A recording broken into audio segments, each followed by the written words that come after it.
When Sunita Sunny Williams and Barry Butch Wilmore blasted into space in June aboard the Boeing Starliner, they expected to be home in a couple of days. But after helium leaks and thruster malfunctions on their ship, those two have been stuck in orbit for 6 months. Well, now officials say they might not be able to bring them back to Earth until March. That's at the earliest.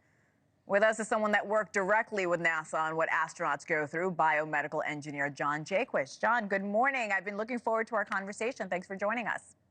Good morning. Thanks for having me. So it does not take a rocket scientist to know they have been in orbit a long, long time. Can you talk to me about the impact zero gravity has on the human body, especially in a prolonged stay like we're seeing now? Again, 6 months in space.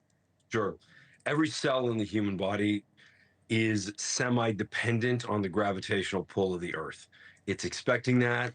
There's, a whole lot of years of evolutionary history that dictates that we have been optimized partially because of this gravitational pull.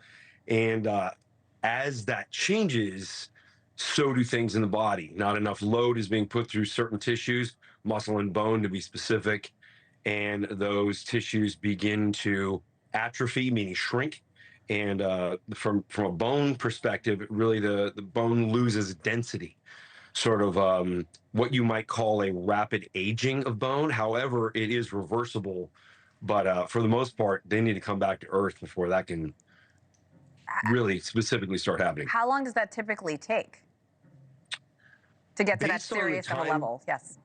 Sure. Based on the time that they're out there, it may take 6 months to recover them just so they can Oof. be back to normal functioning. It takes a lot. Like, they're going to leave the space vehicle probably in a stretcher or a wheelchair.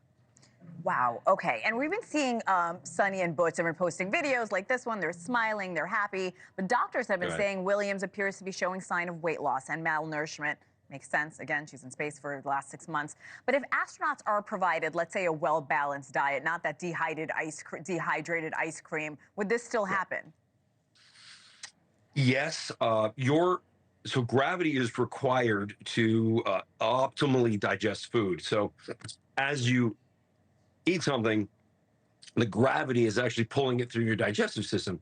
That's normal. So, for example, I was telling a friend at a cocktail party last night. Imagine you're at a barbecue in a park with there's kids around, everybody's drinking beer and having burgers, and then you go and play with the kids and hang upside down on the monkey bars. Well, all of a sudden you don't feel so great because your food is having trouble moving through your digestive system because you're hanging upside down. So that's a little bit of what's going on.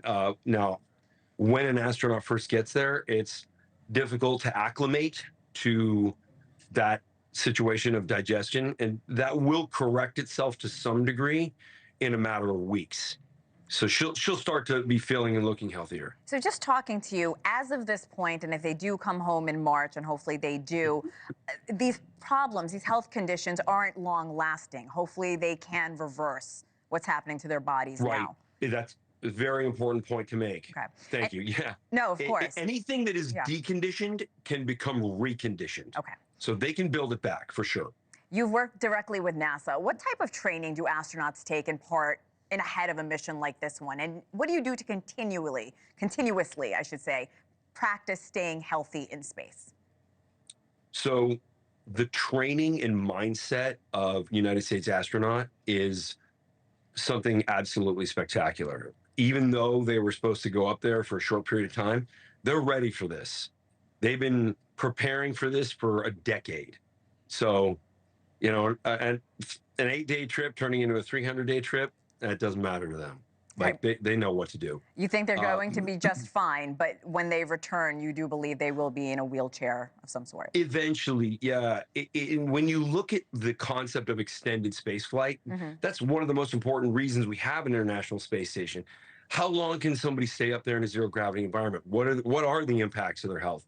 Now we have these unbelievably smart, highly trained people that we send up there to record all their health metrics, everything that's happening with their system. They're doing blood draws, analysis of all types. And we're learning a lot about human biology that we wouldn't be able to see. We wouldn't be able to create that situation here on Earth. So it's really important research they're doing. Thanks for watching. Go to joinnn.com to find NewsNation on your television provider. And don't forget to click the red subscribe button below to get more of NewsNation's fact-driven, unbiased coverage.